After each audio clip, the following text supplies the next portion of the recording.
question is for Sam. I wanted to know what role meditation has played in your mental health. I guess, have you been more resilient to depression or anxiety? Because it seems like you're always kind of being attacked by somebody, either Batman or or having Charles Murray on your podcast. Because I'm at a point where I'm kind of done with antidepressants, psychotics, mood stabilizers. We'll get there. So I want to try something new. So what's your take on meditation as a mental health treatment? Thank you. Well, I think it can be incredibly useful. I think there are certain people who probably shouldn't go on intensive silent meditation retreats. So I think it's not, I wouldn't recommend the most intense experiences of meditation for everybody. And there are people who find going into silence for a week or a month, destabilizing, and it's a tiny percentage of people, but you should be aware that it's possible to have a bad experience doing a lot of meditation. But no, meditation the kind of meditation I recommend is just learning to pay much more careful attention to what it's like to be you.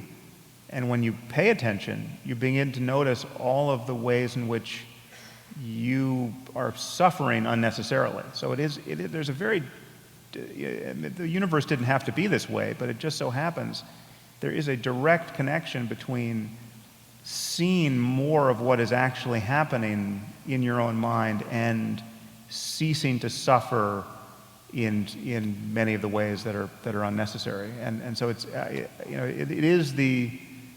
honestly, it is the most important thing I've ever learned. But it's not necessary to learn most other things, right? It is kind of orthogonal to almost everything else we care about intellectually. But it's in terms of having some kind of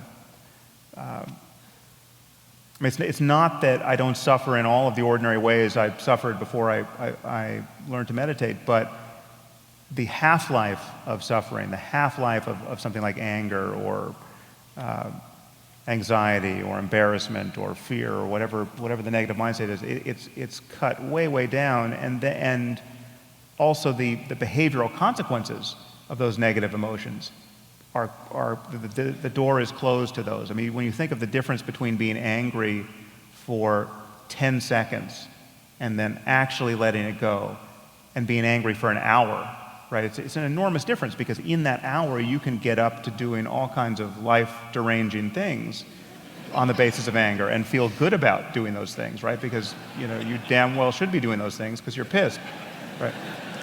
And so just shortening the time course of all of these negative states is an enormous benefit, and meditation is a great tool for that.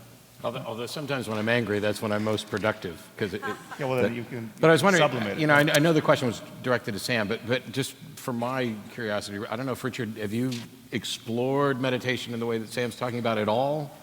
I did once do a course in transcendental meditation.